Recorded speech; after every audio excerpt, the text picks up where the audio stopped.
Yo, what up, vendors? New York Comic Con 2023. I wasn't there. Let's talk about it. If you've been following the Vendor Booth podcast, you know in the pilot that I talked about my experience at New York Comic Con. I did New York Comic Con for approximately 8 to 10 years in that area.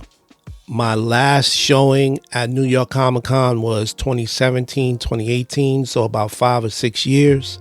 Fast forward to 2023, New York Comic Con just passed this weekend. I believe the dates were October 11th through the 15th or something like that. And my phone was going off like crazy. There was people DMing me, text message, asking how New York Comic Con is going. How was it? Was it crazy in there? Is it crazy in there? Etc., right? Unfortunately, I wasn't in the building. When I stopped doing New York Comic Con, the following year, I inquired about getting my own booth. And at that time, it was approximately $3,500 for a 10 by 20 booth. Now, the reason at the time that I didn't do it was I didn't have the investment money for it, right? It was a big investment. Nothing that I was used to doing, nor was I willing to risk it at that point. The smartest thing for me to do at the time was diversify my investment. So instead of taking the $3,500 and putting it into the one event, what I decided to do was look at a bunch of local, more or less like local shows, whether it be craft fairs, pop-ups, smaller conventions, just looking at the entire landscape. And I decided, hey, I could take half of that $3,500, approximately $1,500, and I invested that into 10 shows.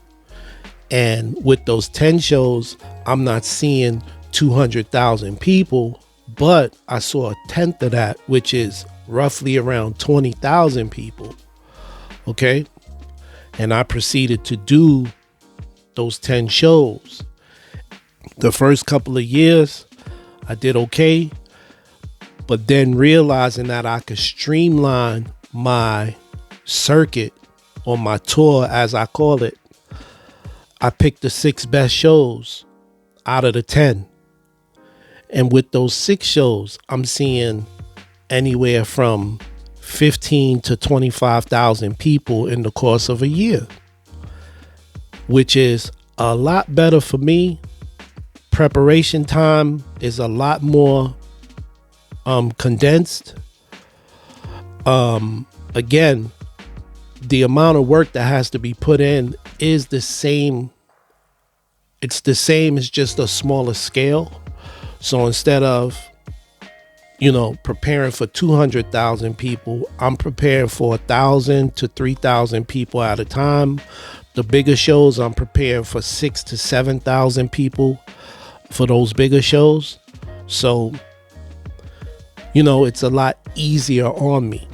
And this is one of those things that you have to consider when you're looking at doing any event. You have to face the realization of knowing who you are and knowing what your ability is and knowing what your limitations are, and be willing to say, all right, I can't do it right now, but I could do something a little smaller. Now, my decision to not pursue New York Comic Con was based on the overall investment. What that means is not only the money for the booth itself, right? But also the time that's needed, the team that's needed, the product that's needed, the logistics that have to be considered. Like, it's a very big undertaking.